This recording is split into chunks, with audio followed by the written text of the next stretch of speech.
নমস্কার, হরে কৃষ্ণ। এটা হচ্ছে মায়াপুর ভ্রমণের পরবর্তী পর্ব, পরের দিনের। সকাল সকাল শুরু করে দিলাম পরবর্তী পর্ব মায়াপুর ভ্রমণের পরবর্তী পর্ব থেকে।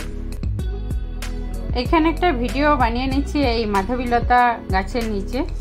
তারপরে চলুন একটু পিছন থেকে দেখাচ্ছি। গতকাল রাত্রে এখানেই শেষ করেছিলাম। এখান থেকে গতকাল ক্যামেরা অফ করেছিলাম। আজকে আবার সকাল সকাল ভোর ভোর রেডি হয়ে গেছি কৃষ্ণের 4:30টায় আরতি দেখবো বলে। চলো, মর্নিং আরতি, মঙ্গল আরতি। কোনো রকমে ওইটুকু ভিডিও করে দৌড়াদৌড়ি করে মন্দিরে চলে আসলাম রাধা মাধবের সামনে। ওখানে দেখলাম মঙ্গল আরতি। তারপরে এটা সকালে ক্যামেরা আবার শুরু করেছি, কেন ওইখানে মোবাইল ক্যামেরা অ্যালাউ ছিল না, সব জমা করে রেখেই এসেছিলাম। আর এই যে দেখুন, সব দেখাচ্ছি আপনাদেরকে যতটা সম্ভব। এই হচ্ছে নতুন মন্দির, যেটা নতুন মন্দির হচ্ছে। দেখুন ব্যারিকেড দেওয়া আছে, কমপ্লিট হতে এখনো অনেক টাইম লাগবে বলছে। তো যাই হোক, কমপ্লিট হলে আবার আসবো। আশা করি ঠাকুর ডাকবেন দর্শনের জন্য এই মন্দিরে। এই যে মন্দিরের সামনে গেটের পাশে এখানটাতে কিন্তু অখণ্ড হরিনাম সংকীর্তন হয়।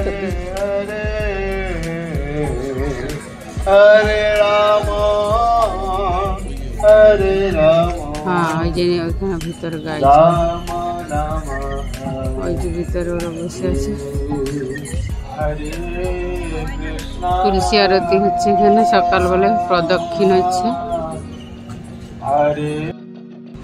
মিউজিয়াম,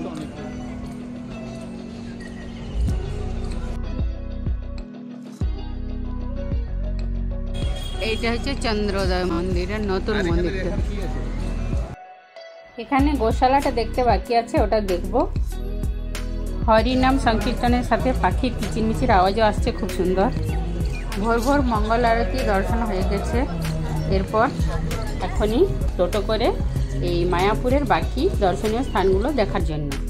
নিমাইয়ের জন্মস্থান, সকাল 6:30টায় চলে এসেছি ভগবান চৈতন্য মহাপ্রভুর জন্মস্থান দর্শন করতে। তার আগে এখানে চায়ের দোকানে চাটা খেয়ে চৈতন্য মহাপ্রভুর জন্মস্থান।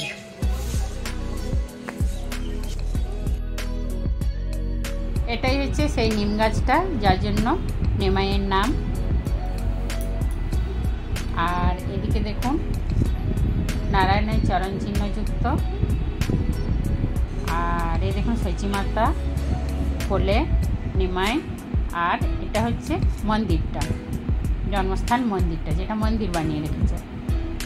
আর ভেতরে ক্যামেরা অ্যালাউ নেই, বেশি কিছু দেখাতে পাচ্ছি না, আমি একটু দেখিয়ে দিলাম। দেখুন, আর এই দেখুন শ্রী সখীচরণ দাস বাবাজি মহারাজের সমাধিস্থান।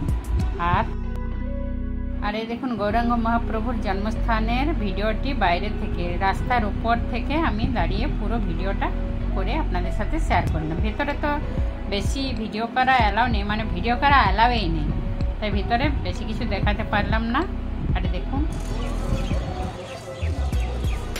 আমরা দেখতে দেখতে এগিয়ে চলেছি টোটোতে। যে ইনি বললেন আমরা এসেছি নদিয়ার শেষ সীমায়, নদিয়ার মাথা। এখানে নিমাইয়ের জন্মস্থান। এখানে কি ভাঙা খোলটা? আচ্ছা, ইনি বিজয় আর ইনি হচ্ছে জয়। ভগবান নিমাইয়ের প্রহরী ছিলেন নাকি? আর শ্রীবাসের আঙ্গনে খোল কীর্তন করছিলেন। এটা দেখতে যাচ্ছি, চলো। এই যে শ্রীবাসের আঙ্গনে চৈতন্য মহাপ্রভু হরিনাম সংকীর্তন করছিলেন সঙ্গীদের নিয়ে, সঙ্গী সাথীদের নিয়ে। তো হরিনাম বিরোধী লোকেরা এসে বাধা সৃষ্টি করছিল, এত বাধা সৃষ্টি করছিল যে খোলটাও ভেঙে দিয়েছিল। আর ভাঙা খোলটাও এখানে এখনও সযত্নে রাখা আছে, আপনাদেরকে দেখিয়ে দিচ্ছি, আপনারা জুম করে দেখে নেবেন। এই দেখুন, এটা হচ্ছে শ্রীবাসের আঙন। এই দেখুন ভাঙা খোলটা। এই জায়গাটা কিন্তু খুব সুন্দর। এই দেখুন মাধবীলতার গাছটা আছে, অনেক পুরনো মাধবীলতার গাছ। এই তো ইনি বললেন, মানে টোটো চালক বললেন, ইনি আমাদের গাইড এখানের। এনারা জানেন, বয়স্ক লোক, তাই সব কিছু দেখিয়ে দিচ্ছেন। আর উনি বলছেন দাদাকে ডাকুন, না দাদাকে নিয়ে এখানে একটা ভিডিও করুন। যাই হোক, খুব সুন্দর জায়গাটা। ওনাকেও একটা ফটো তুলে নিলাম, ওনারও আর ভিডিও করে নিচ্ছি, খুবই ভালো লাগছে। আর সকালের আবহাওয়াটাও খুব সুন্দর। ভোর ভোর তো স্নান করেছি, জীবনে প্রথমবার 3:30টার সময়, রাত 3:30টার সময় স্নান করেছি ভোরের মঙ্গল আরতিটা দেখার। শিবাস গোস্বামীর বাড়িতে খোল কীর্তন ছিল, তো কৃষ্ণ বিরোধী লোকেরা এসে ভেঙে দিয়েছিল খোলটা। সে তো দেখালাম। এখন যাবো অদ্বৈতের বাড়ি। এই যে সামনে অদ্বৈত ভবন, শ্রী অদ্বৈত ভবন। অদ্বৈত ভবন, এটা হচ্ছে অদ্বৈত ভবন।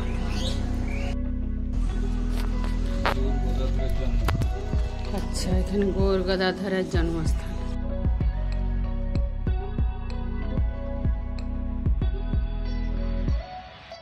এটা খুলেছে, আমিও খুলি। গৌর গদাধরের জন্মস্থান। ওইখানে বেরোবো, ওই উনি ওইদিকে, তাহলে আবার উঁচু কেন ঘুরে আসবে? আচ্ছা আচ্ছা, এটা হচ্ছে চৈতন্য দেবের মাসির বাড়ি, চৈতন্য মঠ। চৈতন্য দেবের মাসির বাড়ি, মায়াপুর চৈতন্য মঠ, ভক্তি ভবন।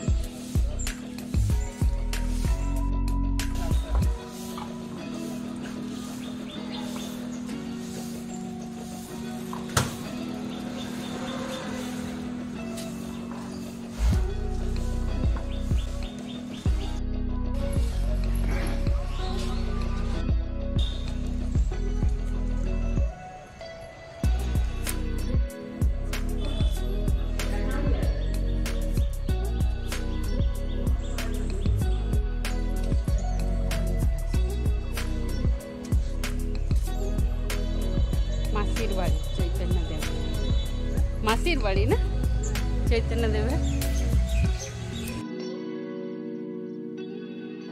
এখানে যে নাট মন্দিরটা আছে, ওটাতে চৈতন্য মহাপ্রভুর লীলা আর লীলার সব ছবিগুলো চারদিকে তৈলচিত্র আকারে দেওয়া আছে। তো আপনারা দেখতে থাকুন, খুবই সুন্দর। কিন্তু কাছ থেকে তো বলাই যায় না, ক্যামেরাতে এত সব আসছে না, কিন্তু এত সুন্দর লাগছে। আর সকাল সকাল দর্শনে বেরিয়েছি, মনটা তো ভরে গেল।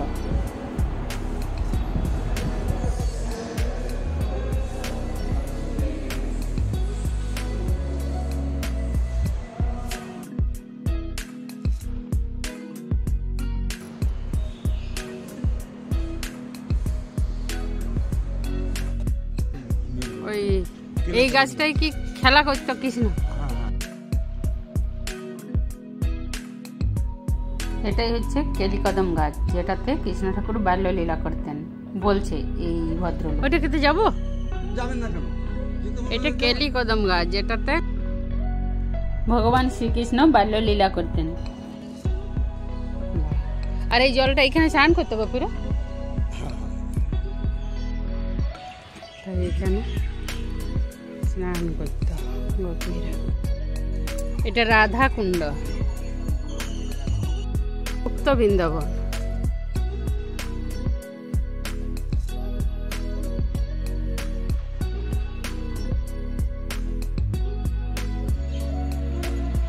এক একটা পাথর বোধ এক একটা সখী এলো, দেখো পাথরকে মালা করা যেগুলো সখীর উপরে। ওইখানে রাধার ফটোটা।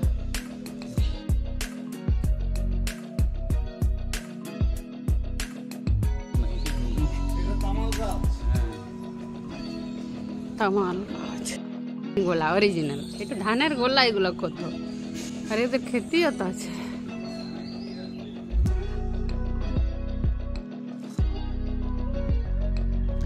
এটা হচ্ছে শ্রীমৎ প্রভুপাদের ভজন কুটির, ইস্কনের প্রতিষ্ঠাতা যিনি।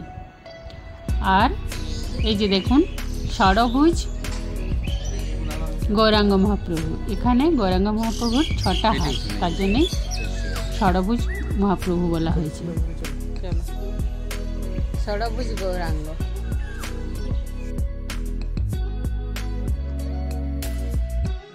এটা হচ্ছে গৌরাঙ্গ মহাপ্রভু নিজের হাতে লাগানো গোলকচাপা গাছ, 570 বছরের পুরনো গাছ।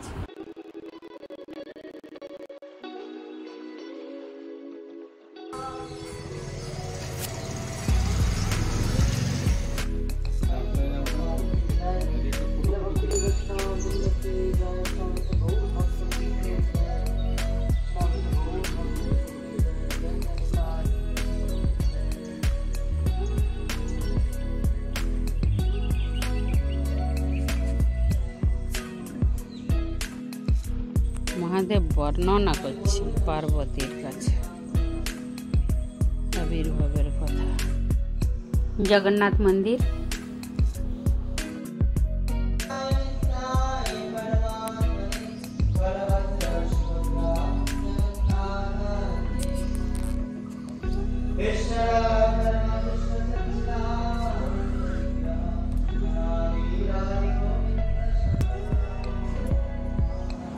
এখানে ভিতরে মন্দির এখনো খোলেনি, কিন্তু মন্দিরে ভগবানের সামনে বসে, ভেতরে কিন্তু খোলেনি, এখানে ভাগবত পাঠ হচ্ছে। দেখুন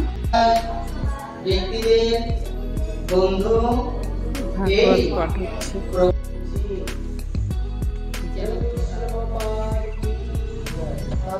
সবে মাত্র 7:30 বাজছে। অনেক মন্দিরেই এখনো খোলেনি, কিন্তু অনেক কিছুই দর্শন হয়ে গেল ভগবানের দয়াতে। যতটা হয়েছে অনেক হয়েছে। আর এই দেখুন এই মন্দিরের সামনে ফুল রাখা আছে, আরতি হবে।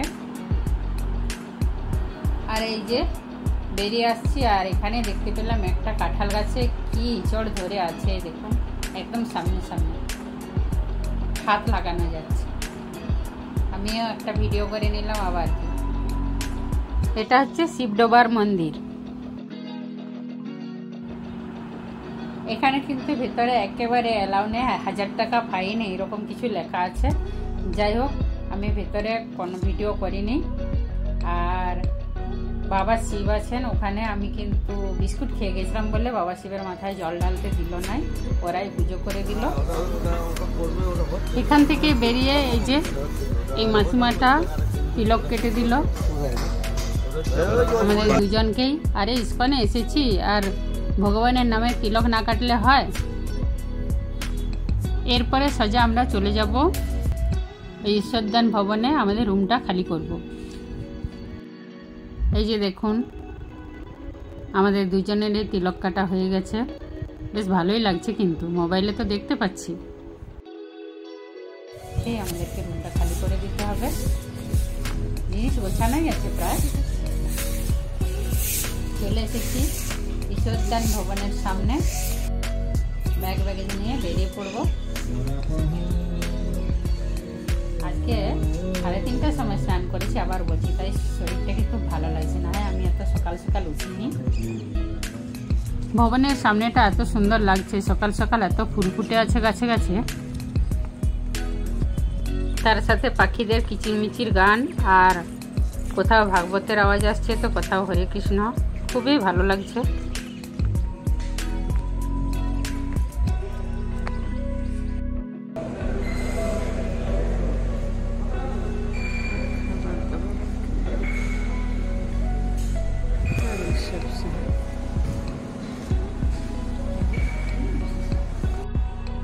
এখন মায়াপুর ইস্কন থেকে এই যে ঈশ্বরদান ভবনটাতে ছিলাম আমরা, এটা এখনই ছেড়ে দেবো। 9টা বেজে যাচ্ছে, 15 মিনিট বাকি আছে।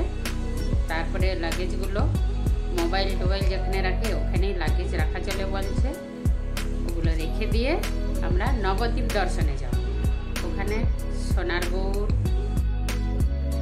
পোড়া মাতারা আছে, যা আছে দেখবো আর আপনাদের সাথে শেয়ার করবো। সাথে থাকুন, দেখতে থাকুন কিভাবে আমরা যাচ্ছি। নদী পার হয়ে নবদ্বীপে যেতে হবে। চা খেয়েছি, এখনো নাস্তা করিনি, নাস্তা করব, তারপরে যাব।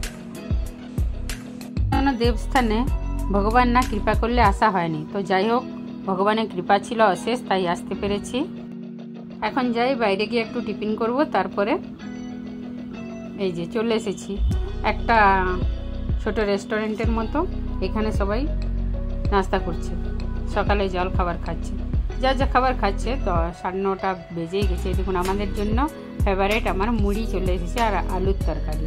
অনেকে লুচি তরকারি বড় বড় লুচি খাচ্ছে, আমার কিন্তু সকালে ওগুলোতে খুবই অ্যাসিডিটি হয়। মুড়ি আমার ফেভারিট, এটাই আমি খাই। নিত্যদিনের খাবার পেয়ে গেছি, ভগবানের কৃপা একেই বলে আমার প্রিয় খাবার। শুধু আমার নয়, আমাদের বাঁকুড়ার প্রায় সকলেরই প্রিয় খাবার। খাওয়া দাওয়া করে চলে এসেছি আমরা ফেরিঘাটে। এখনই লঞ্চে করে যাব নবদ্বীপ। ফেরিঘাটে এসে গেছি। এটা হচ্ছে কি নদী? জঙ্গি নদী নাকি? জলঙ্গি নদী, জলঙ্গি নদী। আর ওই পাশে আছে গঙ্গা নদী। জলঙ্গি নদী পার হয়ে যেতে হয় নবদ্বীপ।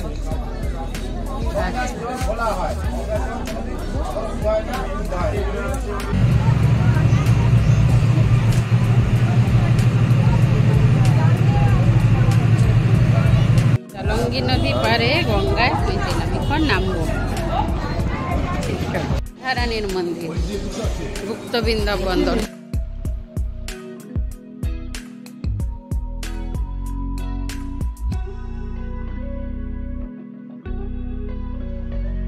বাইরে থেকে পুরো মন্দিরের চূড়ো পর্যন্ত দেখিয়ে দিলাম। গুপ্ত বৃন্দাবন দর্শন করতে টিকিট করেছি 10 টাকা করে। আসুন।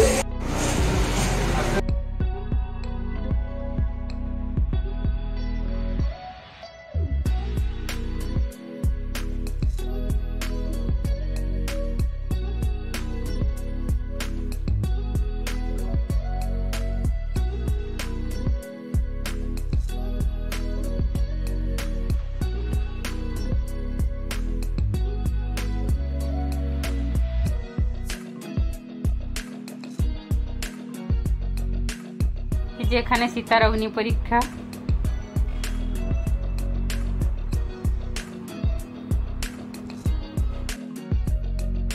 গুপ্ত বৃন্দাবনটা কিন্তু খুবই সুন্দর। আর এই যে দেখুন এখানে আছে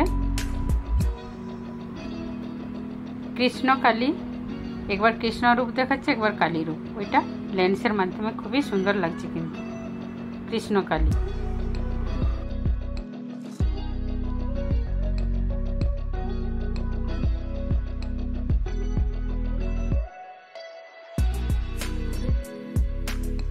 আর এখানে দেখুন যত রাধা তত কৃষ্ণ, এটা মনে হয় রাসলীলা। হ্যাঁ হ্যাঁ, এই তো লেখা আছে।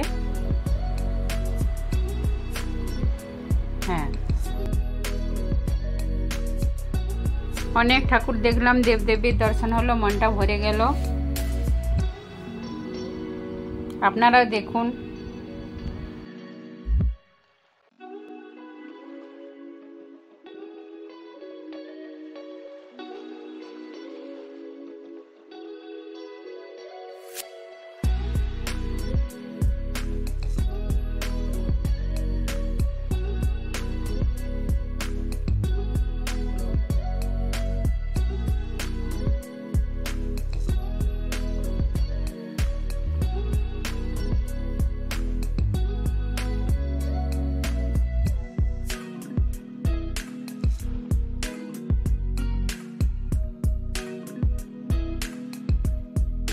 এটাও বলছেন নিমাইয়ের জন্মস্থান।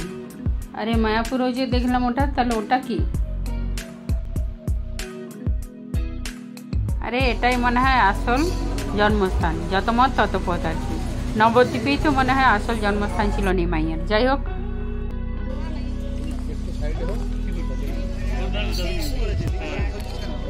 গায়ে গরু গোমাতা আছে।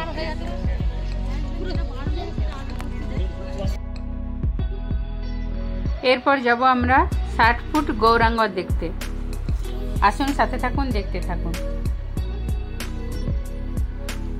এই যে এই সুড়ঙ্গর মধ্যে দিয়ে ওখানে পেরোতে হয়। ওই যে সবাই পেরোচ্ছেন, আমরাও পেরিয়ে চলে যাচ্ছি। আর এখানটাতে একটু অন্ধকার, ভিডিওটা তবু করে নিলাম। দেখুন, যাওয়ার কোনো অসুবিধা হয়নি। পুরো সুড়ঙ্গটা এপার ওপার দেখা যাচ্ছে। আর এই যে এসে গেছি, এসে এই দেখুন আপনাদেরকে দেখিয়ে দিলাম 60 ফুট গৌরাঙ্গ।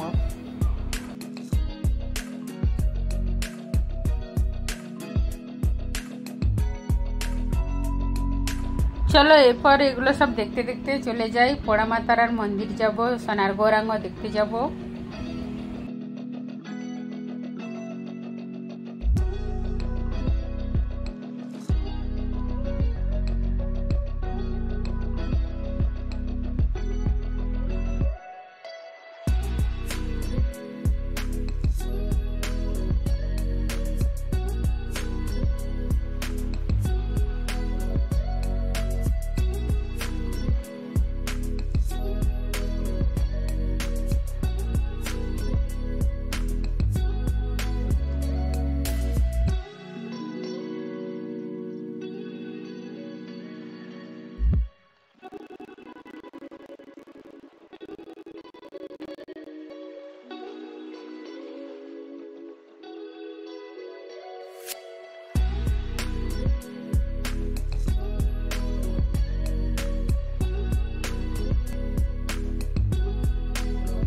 আর এই দেখুন এখানে একটা খুব বড় লাড্ডু গোপাল আছে, আর একে সবাই ঝোলা ঝোলাচ্ছে, আমরাও দোলালাম এই দড়িটা ধরে।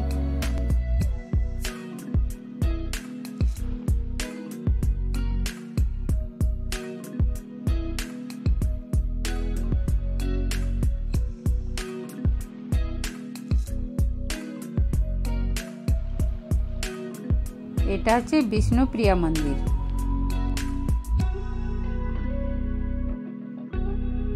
এগুলো হচ্ছে শ্যামকুণ্ড আর রাধাকুণ্ড। এখন তো জল নেই।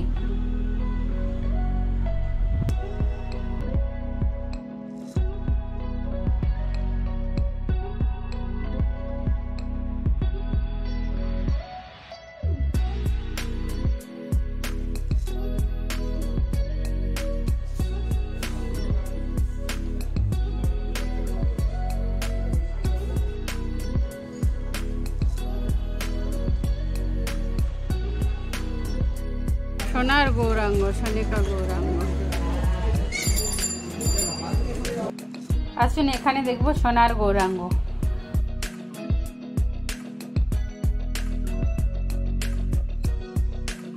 এই যে দেখুন ব্যারিকেড দেওয়া আছে, ভেতরে যাওয়ার কারো উপায় নেই। সেই যে ছোটবেলা থেকে শুনে এসেছিলাম নবদ্বীপে সোনার গৌরাঙ্গ আছে, আজ দেখার সৌভাগ্য হলো।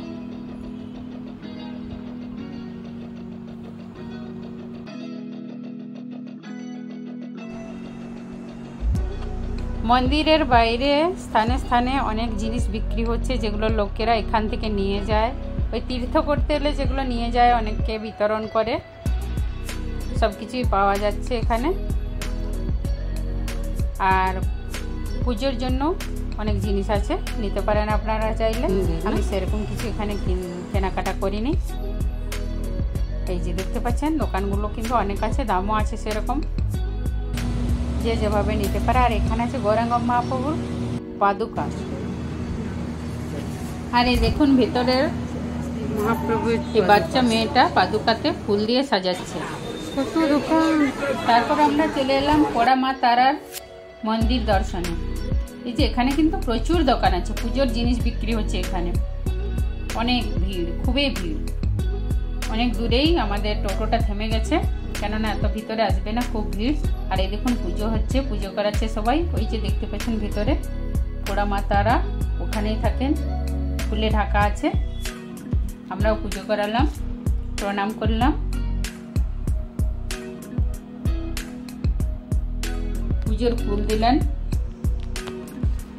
এই যে দেখুন ভালো করে দর্শন করে নেন। নবদ্বীপে এলে নাকি পোড়ামা তারার দর্শন না করলে সার্থক হয় না নবদ্বীপ দর্শন বা মায়াপুর দর্শন। যাই হোক, হয়ে গেল মায়ের কৃপা, ভগবানের কৃপা। এরপর আশা করি সবকিছু দর্শন হয়ে গেছে, আর বিশেষ কিছু দেখার নেই। আবার আমরা একটু পরেই দেখি, আরো কিছু যদি দেখার আছে ছুটে গেছে সেগুলো দেখে নেব। তারপরে একটু পরে আমরা আবার চলে যাব মায়াপুরে, কেননা ওখানেই আমাদের জিনিসগুলো রাখা আছে। এই দেখুন এখানেও সব কিছু পুজোর জিনিস পাওয়া যায়। এখানে আমরা এসেছি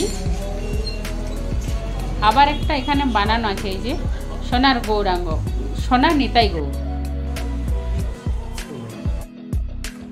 সব দর্শন করে পরে আমরা নবদ্বীপে এসে গেছি রামকৃষ্ণ ঘোষ মিষ্টান্ন ভাণ্ডারে। এখানে মিষ্টি দই খাবো। এই ঘোষ মিষ্টান্ন ভাণ্ডারের দই নাকি ফেমাস নবদ্বীপের মধ্যে। নবদ্বীপের দই বিখ্যাত, তাই আমরা এক ভাঁড় করে দই খেয়ে নিই।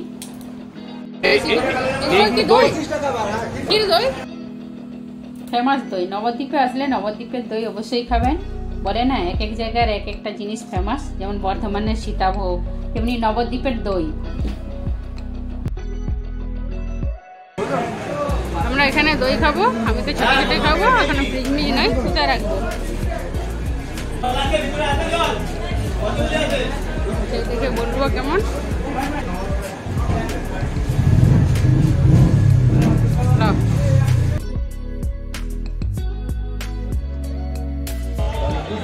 কেমন বটে? অনেক ভালো, আমি খাই। দুদিনে মোটামুটি মায়াপুর আর নবদ্বীপ ভালোভাবে দর্শন হয়ে যায়।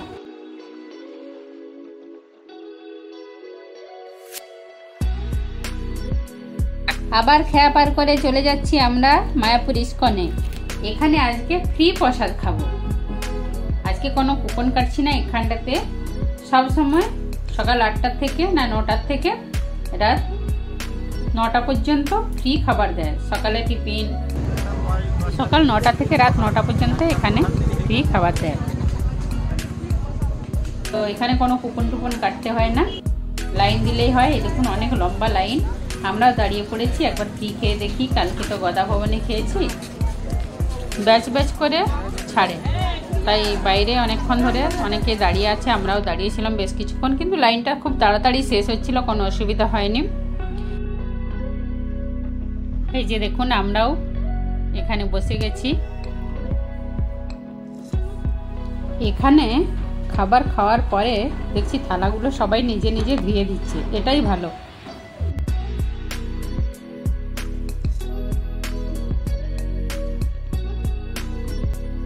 প্রসাদ তো প্রসাদ হয়, তাতে ফ্রি হোক আর কুপন কেটে হোক। এই যে চলে এসেছে অন্নপ্রসাদ, এখানে বলছে ফ্রি অন্নদান সেবা। ভাত দিয়ে দিল, আর দেবে ডাল তরকারি, একদম শুদ্ধ সিম্পল খাবার, যা হেলথের জন্য খুব উপকারী। এখানে যেমন ফ্রি খাবার দেয়, তেমনি ওই গেটের সামনে পয়সা ডোনেট করারও ব্যবস্থা আছে। যদি চান আপনারা কিছু জনের জন্য অন্নদান করতে পারেন, 20 জন 100 জন এরকমভাবে দিতে পারেন।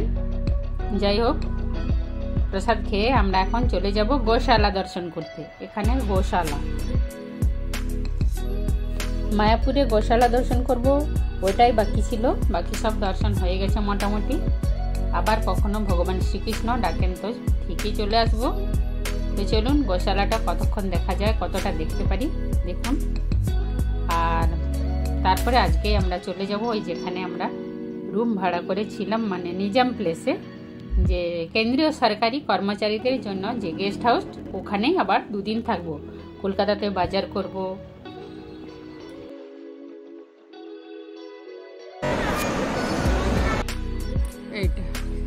এটা হচ্ছে আরেকটা জন্য 20% ছাড় এখানে পড়ছে মাঝখানে। তো এটার নাম স্মৃতি ভবন, তাতে স্টুডেন্টদের জন্য 20% ছাড় আছে রুম ভাড়াতে থাকার জন্য। আর এই যে গোশালার সামনে, গেটের সামনে আমরা চলে এসেছি। দেখুন কি সুন্দর এগুলো, গাই গরু, খুব ভালো লাগছে। তো চলো ভেতরে যাই, দেখি গৌমাতার দর্শন। এই যে এখানে গৌমাতাদের আলাদা আলাদা নামও দেওয়া আছে, ভালোবেসে এদের অনেকে নাম দিয়েছে, অনেকে খাওয়াচ্ছে, খাবার কিনে খাবার দিচ্ছে। আবার এখানেও গো সেবার জন্য অনেকে পয়সা ডোনেট করছে, অনেক কিছুই ডোনেট করছে। যাই হোক, পয়সা তো ডোনেট করছে। আর খুব যত্ন করে এগুলো রাখা হয়েছে। এখানে পুজো আরতিও করা হয় গোমাতাদের।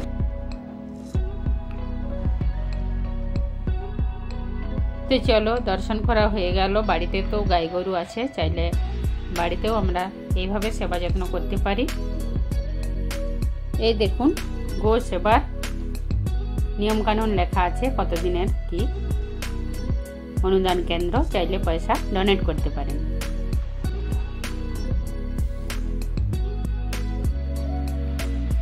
এই যে অনেকে গৌমাতাদেরকে হাত বুলিয়ে বুলিয়ে দেখছে, আর আমরা এরপরে চলে যাব লাগেজ কাউন্টারে। লাগেজগুলো নিয়ে পরে আবার চলে যাব খেয়া পার হয়ে নবদ্বীপ। মায়াপুর ইস্কনের প্রায় সব কিছুই দর্শন হয়ে গেছে। এখন আমরা লাগেজ কাউন্টারে চলে এসেছি, আমাদের রেখে যাওয়া লাগেজগুলো নিয়ে নিচ্ছি। তারপরে আবার খেয়া পার করে চলে যাব নবদ্বীপে। নবদ্বীপ থেকে আবার ট্রেন ধরে আমরা চলে যাব হাওড়াতে। হাওড়া থেকে যাব নিজাম প্লেসে, যেখানে আমাদের রুম বুক করা আছে, সেখানেই উঠবো। আবার দুদিন থাকবো ওখানে, বাজার টাজার করবো, তারপরে বাড়ি যাব।